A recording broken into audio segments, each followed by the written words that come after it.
This is Office Talk with Annette Stepanian. Hey guys, welcome back to a new episode of Office Talk. I'm your host, Annette Stepanian, and thank you so much, as always, for listening.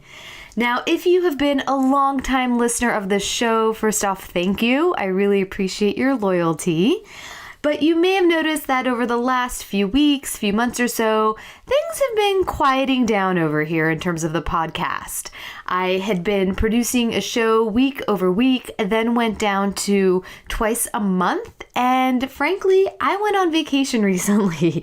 And so things have been quiet, but I'm happy to report that we are picking up right where we left off. And I've got some really great episodes lined up for you, including interviews and some legal updates, including things about the GDPR, if you've heard. So all of that stuff is coming down the pike. So make sure to subscribe or to get on my email list so you don't miss an episode. Now, as I mentioned, I had been on vacation. My husband and I went to Paris for a week to celebrate my dad's birthday. And so if you aren't following me on Instagram, you can head on over there. I did share my daily adventures over on my stories, and that's been saved as a highlight for you guys to enjoy anytime you wish. Now that we're back from Paris, I am feeling supercharged, super energized, and just my cup feels full again. If you have been feeling like your energy is low, maybe you are not motivated to do anything. The to-do list keeps growing, but you're just not finding that motivation or that excitement about what it is you're doing. I would really encourage you to think about how you can take a break. Now, maybe that means going to Paris for you, but maybe that's just as simple as shutting down the office for a day or two and just unplugging, putting on that out of office, picking up a good book, going to a park, going to a cafe, going to a museum. Just break up that monotony and get exposed to new faces, new places, because that downtime is part of the work. Please give yourself the time and space for that. I have to admit that just going away, obviously Paris is so beautiful. It's such an inspirational place for me, but just getting away, getting, out of the day-to-day has fueled me with so much energy. I am so excited about some projects that are coming up ahead. Can't reveal all of them yet, but one of the biggest ones coming up over the next few weeks is Legal 360 Live. Now, you should have been hearing about this, hopefully, if you follow me on social media or you're on my email list.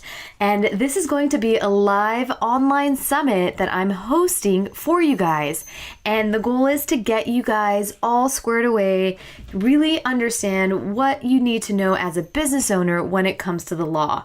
So if you guys have not already signed up for it, you want to get yourselves on that waiting list, okay? Because if you are on the waiting list, when I open up the doors, I'm going to give you guys early bird pricing. You can find that over at yourlegalbff.com/live. So that's yourlegalbff.com/live. Oh, and one more thing. Huge thank you to the ladies over at One Woman Shop who have voted my website as one of the top 100 websites for solopreneurs, and this is the second year in a row. So thank you so much for that nomination. Head on over to onewomanshop.com because that list, it has, like it says, 100 of the best websites for solopreneurs. And so there are some really great resources on there. So you want to make sure to bookmark that page. Okay, now we're going to dive into this week's episode. It is a little bit of a niche topic, I am going to admit. I have seen over the last few months, over the last year, a lot of the folks in the wedding industry are looking to open up their own venues. It is another form of revenue generation for them. And so I have brought on today's guest to talk all about that. So with that said, let's go to the show. Hey, Lindsay, welcome to the show. Hi, thanks so much for having me. I am excited to be here. Oh, I'm excited to have you here as well.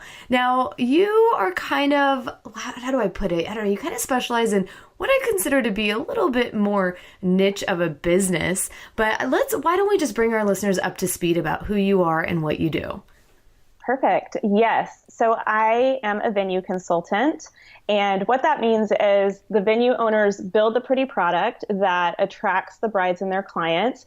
I come in and build a strong foundation for their business. I put specific systems and softwares in place, and I teach them how to run their business efficiently, how to make it profitable, and most importantly, how to make it sustainable in an ever-changing market.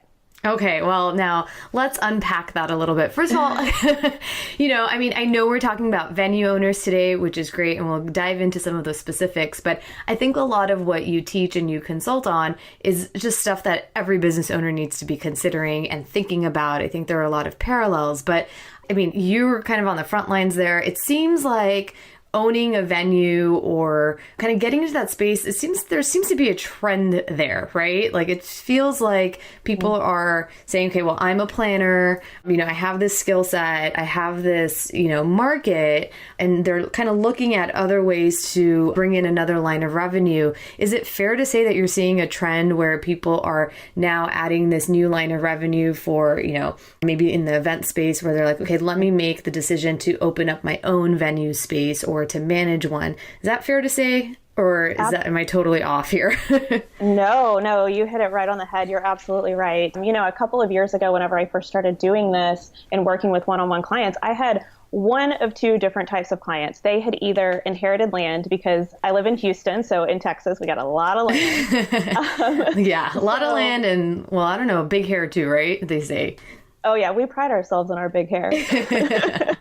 So yeah, they had either inherited land and were trying to make it profitable, or they came from the corporate world where they caught the buzz of the wedding industry and wanted to, of course, invest. And one of the biggest investments that you can make is having a wedding venue. But what I'm most excited about is within like the last year or so, this new trend has been coming up to where more specifically like planners and photographers are wanting to start their own wedding venue. And, I'm super excited about them going this route because they speak brides' languages already. They already know how to sell. They already know the wedding industry. And so it's their bread and butter already, and they're kind of a natural fit for it. I'm so excited about it.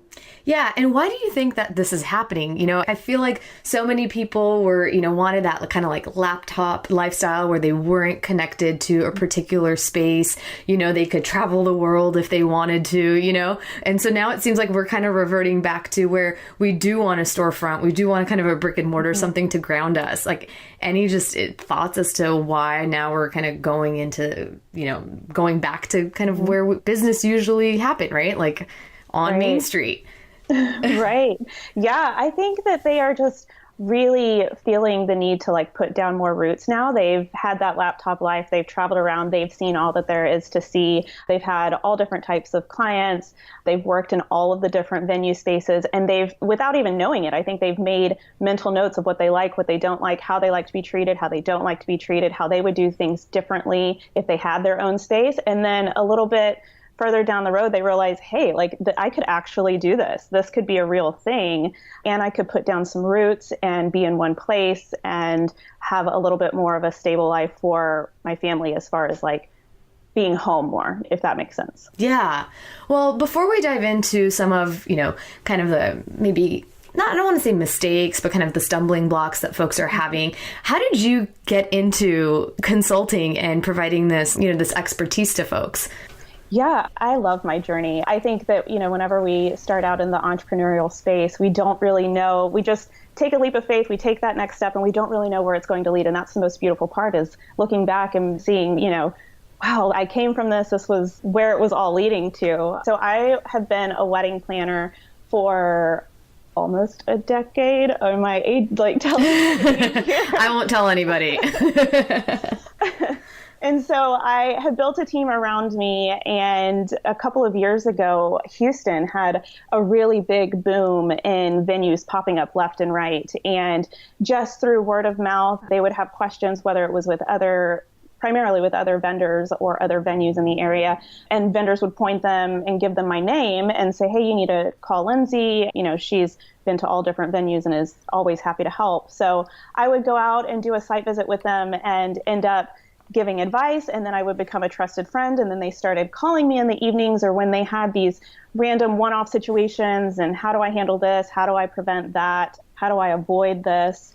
And I started realizing, there's a lot of support for photographers and planners and other vendors in the area. There's a lot of support. There's a lot of community.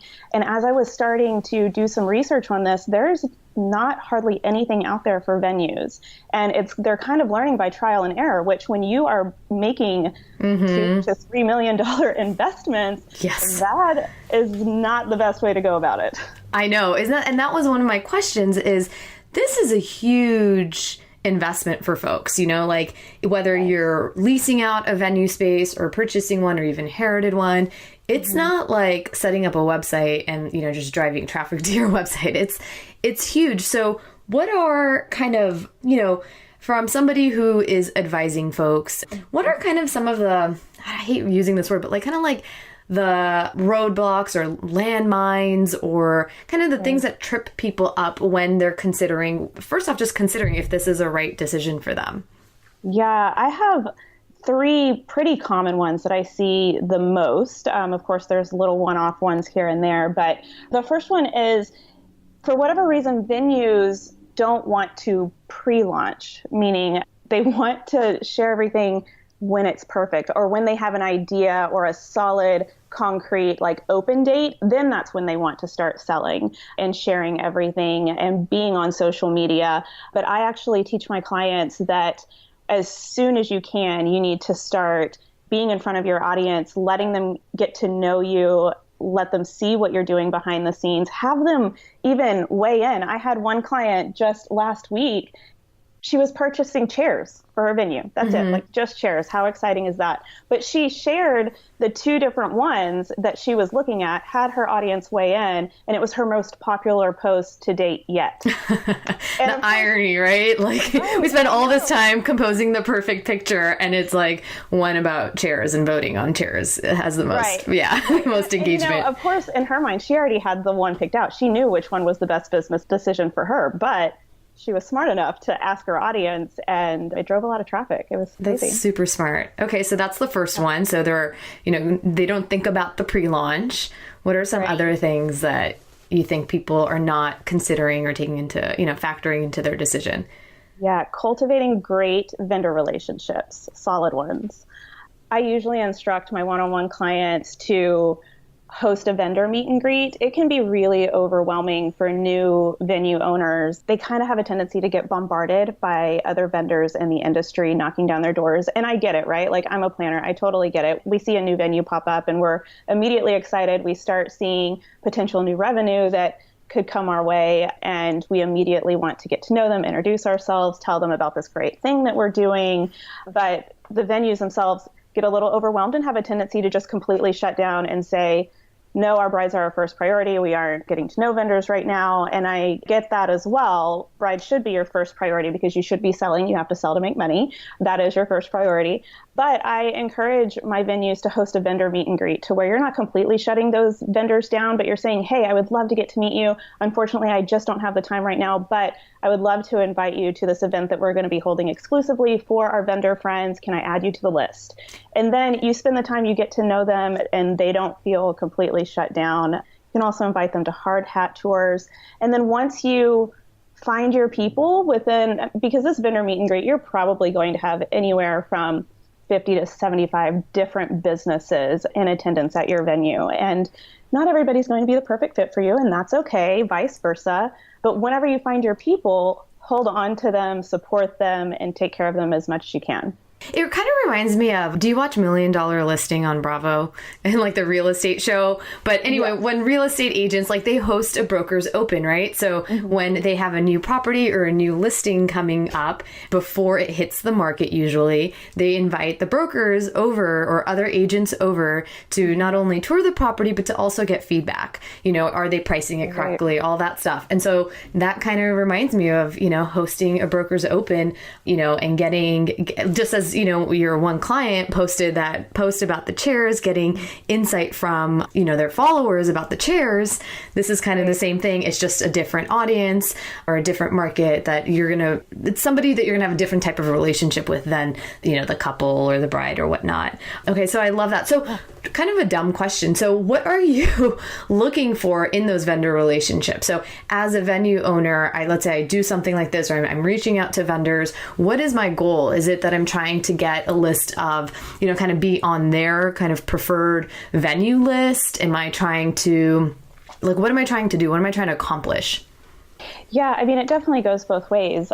Just as any relationship, right? It's a two-way street.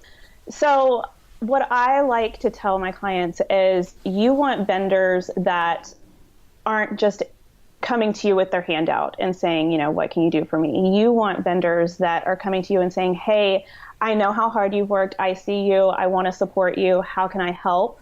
Those are the ones that are truly invested in you and truly care about what you're doing. So those are the vendors that want to get to know your policies and your procedures. They ask you for any paperwork to where they can help be an added voice to you with your shared clients.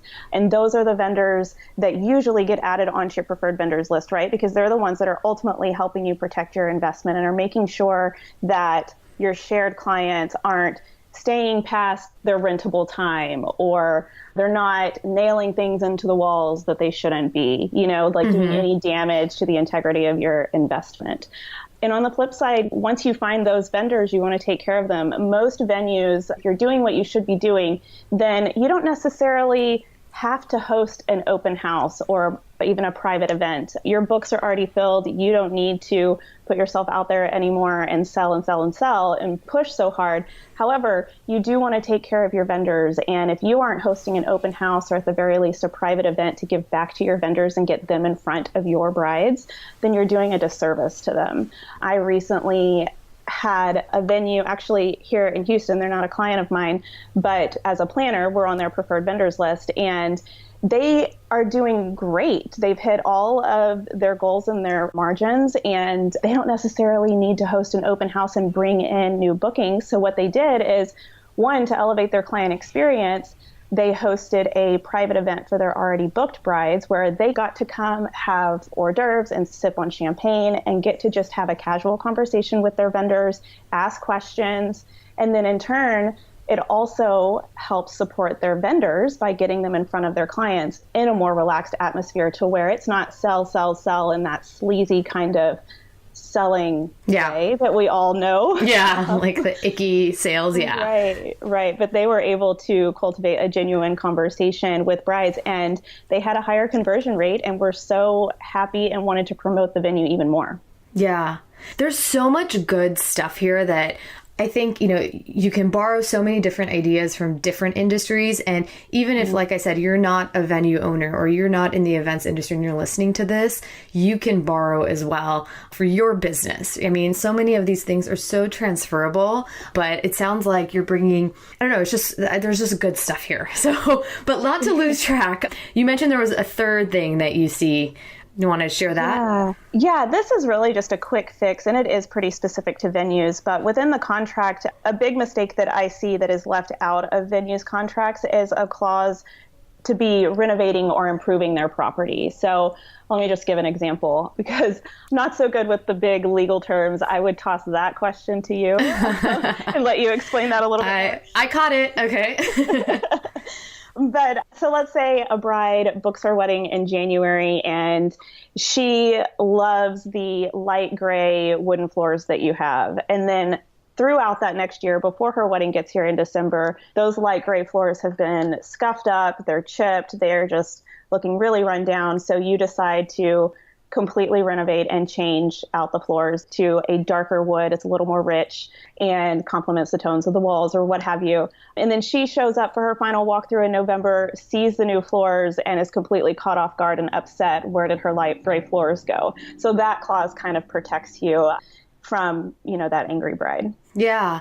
I mean, and also I think it's important to, if you're not familiar with venues, I mean, it's you're managing a property, right? And so to a certain extent, you are kind of like a management company, property management company. And with that comes repairs, there come issues, so even if you were planning to restain your floors, maybe a pipe bursts and now that requires construction and renovation you weren't anticipating. So I think, as with all contracts, I think it's always great to think about what is the worst case scenario? What are some issues? And maybe you don't know that from day one, but that's why you hire someone like Lindsay who has that experience and can educate you on that. But to always keeping an eye on like what are issues that are coming up that we want to have a policy about. Maybe it's people aren't, putting the trash at the end of the night, where they're supposed to go. They're, I don't know, putting the trash not in the trash bins, right? Just keeping track of all of that and then incorporating that into your contracts. It's a process, but I think if you can start, start ahead of the game as much as you can by working with someone like yourself who can offer that insight, I think you're that much better served in the long run for it. Okay, so what are some trends you're seeing in the sense of things that brides or couples are asking for or expecting of their venues? Is there have you noticed any kind of themes or is there nothing new there? Yeah, the first thing that comes to mind is the look of their venue. Thanks to Chip and Joanna Gaines for the past couple of years, it has been beautiful white barns with shiplap. And that's still on trend for sure right now. I've seen white barns all across the nation that are selling out. They don't have any Saturdays even left in 2019. So they're selling out. It's not just a year in advance, but we're talking a year and a half to 2 years in advance. I personally, not that I can predict the future, but I'm pretty sure that the next trend is going to be elegant and more modernized industrial spaces. Mm-hmm. Mm-hmm. It sounds like they're kind of looking for very Instagrammable worthy opportunities within a venue space, right? Very just something you're wanting to snap a picture of and share. Yes, absolutely. A lot of natural elements, really great lighting, things like that for sure. Okay. Yeah. Who doesn't want that? I wouldn't mind that in my office, Right. Yeah. I always walk into an Anthropology and I'm like, can I just take this whole home section and put it in my house? I know. My husband won't even let me step foot in a Restoration Hardware right now. So that's dangerous. That is a dangerous place to be because it's holy moly, that's a pretty hefty price tag. That's awesome. So for venue owners, I mean, what do you recommend for them? So let's say, not everybody is a stylist or a designer and knows how to, make a space look beautiful, right? People, let's say you're a photographer and you decide, oh, I want to own a venue space because it makes sense for my business. What do you kind of advise people on kind of putting together? Do you recommend that people put together a team to bring in kind of that Instagrammable worthy venue? Or let's say, you know what I mean? What is that first thing that you think is the most important investment that they need to make in order to ensure that folks are booking their spaces? Yes. So if you're just starting off, of course, building a good team around you is key. And I think that's key no matter who you are in this industry and what type of business you're running. You need a good support team around you. But for venues specifically, if you're at the beginning of your journey and you haven't started construction yet, this is still a dream. I would say find an incredible architect. You want somebody that can think outside the box, that has a ton of experience with wedding venues or even just commercialized event spaces that can bring something different to your venue. And then, of course, once you get to the construction phase and you're picking out all the different design elements, consult an interior designer. I would get somebody that maybe isn't even inside the wedding industry. They're bringing in different elements. Maybe they are more residential interior designers and you're just bringing in more cozy elements that are meant for residential, but it's on a large scale for an event facility. Mm-hmm. So you recommend actually making it very not having it be kind of a blank canvas where people can, change it around to what they want, but actually making that decision ahead of time of what kind of look and feel the space is going to have? Yes, to an extent. I do think that the main space where the reception will be held should be not necessarily a blank canvas, but should have good standard elements to it that brides can come in and easily customize. They can dress it up or they can dress it down. And then other spaces on your property, like bridal suite, groom's lounge, like have those be your cozier, more like luxurious spaces for the brides and the grooms and their bridal parties to get ready in, because that's where all of the Instagram selfies and hashtags are going to come into play, right? Yeah, yeah. So let's say I hired you. I'm an event space owner. I've maybe found this beautiful space on Main Street that I want to turn into an event space. And I want to work with someone like you. Like, what can I expect from that? Like, what do I come to you with? At what point in the process do you recommend someone hiring you? What can you do for us?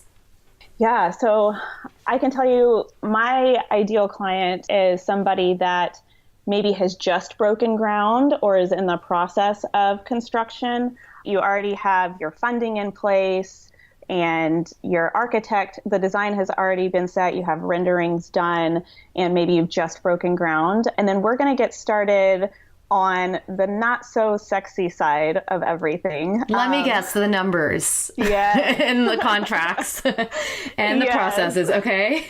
I think that stuff is really sexy, but I am a little biased. Okay. Yeah. And I totally get it. But they are like the biggest necessities, right? Like we can't move forward until we have a strong contract in place that's protecting our investment. We can't move forward until we know what kind of profit we need to make and what price point we're going to be at and all of those things. So those are the first things that I get in place for my clients. And then from there, there's a lot of education that goes into it. We're talking about different CRM systems. I don't go with the same CRM system with every client. We talk through the process, exactly what they need, what kind of client experience they're wanting to give to their brides. And then I recommend which CRM I feel like would fit them best. I go in and I set everything up for them, get it running automated so that they're not trapped behind their computer screen 24/7. I think we've all been there and can sympathize with that. So I would never want that for anybody. So we put all of that into place. We're talking a lot about how to work with vendors, how to cultivate those relationships, marketing, advertising. I mean, the whole nine. It's a 6-month program that I put my clients through, and it sounds really lengthy and really intimidating, but we're doing a lot of good, consistent work throughout those 6 months. Actually, I think a 6-month investment of time is actually like amazing. It almost seems like a shortcut, right? To me, it seems like that stuff would take years to figure out, right? At least a year, at least 18 months. And so it does seem like a nice short, but still comprehensive of enough of time that you can really dig in. Now, I'm curious, when it comes to the money stuff, okay, what are the biggest kind of things folks overlook or don't consider when they are embarking on a project like this? Yeah, so a lot of venue owners, they want to go straight to not necessarily the sexy things, but the fun things, you know. The shiplap. Right, yeah, the shiplap, the tufted linen settee, you know, all of the pretty elements. And so you're getting your construction loan and you have your operating expenses, but sometimes they forget to put into the numbers all of the cost of that CRM system or hiring a coach or getting all of their softwares that they need. And so they get a little stressed whenever they start seeing, oh, this is a monthly charge. Oh, so is this. And then this is another monthly charge, you know? And so it really starts to add up. And I think it gets a little overwhelming for them in the beginning. Yeah. There's so much. I mean, it's one thing to run an online-based business where your overhead is somewhat limited, you know, like your storefront is your website, you know, your inventory, you know, is digital or like paying for software or things like that. But when you also have that physical space, you know, you think about property insurance, you need all these things, you know, there are a lot of rules you might need to comply with when you're building that space out. You know, you have to make it ADA compliant and all these things like fire sprinklers and exit signs. So, and, you know, from the construction phase, that definitely adds up, you know, all those things you have to do just to stay on code and whatnot. But then in addition to, you know, like you said, some of the operating costs, like the software, like the, gosh, I don't know what else. I mean, there's so much, you know, like setting up a telephone system. Security cameras. Yeah. Yeah. So that's awesome. So what other capacity can folks work with you? Well, aside from having my one-on-one clients, I have actually just launched an online course. So I have taken my 6-month program that I had take all of my one-on-one clients through, and I have condensed it into this really jam-packed, value-packed course that you can access on my website. I love it. And this might be something that folks want to look into before they make the investment or make the final decision to invest in a venue property. I'm a big fan of, and we've done episodes about this in the past, of finding different ways that you can leverage your current business and create multiple lines of revenue, streams of revenue. And if this is something that you've been thinking about, I think this is such a great way that you can kind of get a taste of what that looks like, what that means for you, and, whether or not you decide to pursue a venue. It sounds like what's in there is going to be stuff that you could just apply to whatever business you're doing too, right? So the stuff about figuring out your profit margins, figuring out your CRM system. It sounds like there's a lot of crossover. And obviously, if you're actually going to be investing in a venue, it's a no-brainer because I haven't seen anything like this out there. So you guys go check it out. So where can folks find you? At leanonmeconsultants.com, and that's consultants with an S. Okay, great. So I'll make sure to link to all of that stuff in the show notes. Lindsay, thank you so much for being here. Thank you so much for having me. This has been great. To learn more about Lindsay, you can head on over to her website at leanonmeconsultants.com. Or as always, you can find all the links to Lindsay over at the show notes, and you could find that over on AnnetteStepanian.com/podcast/73. Now, if you're not a subscriber yet, go on over and click subscribe to this show and make sure to tune in to next week's episode because I am talking about GDPR. Maybe you've heard of it. Maybe you're thinking, what the heck is that, Annette? Well, I'm going to break it down for you, and I want to make sure you don't miss that episode. So hit subscribe, and while you're at it, if you would be kind enough to leave a review for the show, please do so as well. I do read those reviews, and I take them to heart, so I would appreciate the feedback. Okay, my friends, that's all I have for you this week. So let's wrap up another show, and I hope you have a beautiful day ahead, and I can't wait to talk to you later. Before you skip to that next episode, I want to invite you to a special event called Legal 360 Live. In this live online summit, we're going to walk through what you need to know, legally speaking, as you start and grow your business.